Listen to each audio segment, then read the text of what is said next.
आता मला काय म्हणायचं इथं आम्ही जरा असा स्वार्थ वापरला, साहेब तुम्ही तुमच्या पद्धतीत आमची पद्धत वापरताय, पण तुम्ही हक्क म्हणा आमचंच वापरताय. तुम्ही म्हणणार बी नाही, बोलणार बी नाही, इथं व्हिडिओ उभा राहणार नाही, आम्ही काढणार नाही, तुम्ही बोलणार नाही. आणि तुमचा पण तसा हट्ट नाहीच ना. तुम्ही दुसरं काय करू नका, असं तुमचा हट्टच नाही ना. म्हणजे तुम्ही ह्यात हे याड करा, तुम्हाला रिझल्ट जाणवलं 100%.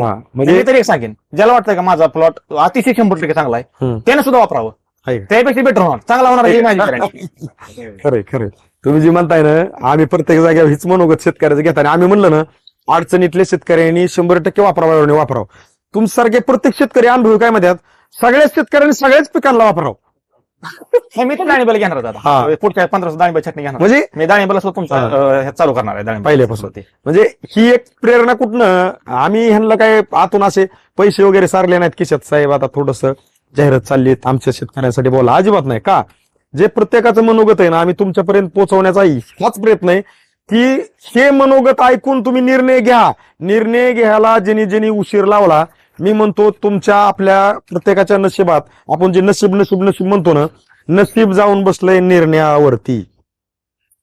जो घेईन निर्णय तोच करू शकेन बऱ्याच काही गोष्टी. कारण रिस्क आणि फिक्स हे दोन असे शब्द आहेत.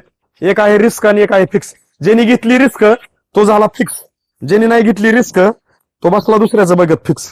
म्हणजे ज्यांनी काय थोडक्यात चांगली उत्पादन घेतली त्यांचे व्हिडिओ बघण्यापासून मला असं म्हणायचंय की आपलेच प्लॉट आपण इतके सुंदर आणायचे की इतरांनी म्हणलं पाहिजे की साहेब तुम्ही काय केले, प्लॉट लय सुंदर आलाय, त्यावेळेस खरी आपण शेती केली. आणि मी एकच म्हणेन, माणूस एक वेळ खोटं बोलेल असं धरून चालला, मी बी एक वेळ खोटं बोलेल, पण आज तुमची 4थी विजिट आहे. हा 4थी विजिट. मी 4 वेळा खोटं नाही बोलू शकणार. तुम्ही आम्हाला तरी काय लाज आहेत का नाही, म्हणजे 4 वेळा येत असतो. नाही. हा माझं समोरच्या जे कोण कस्टमर असतील, जे नवीन जॉईन होणार आहे, ज्याला मार्गदर्शन घ्यायचं आहे, त्यांना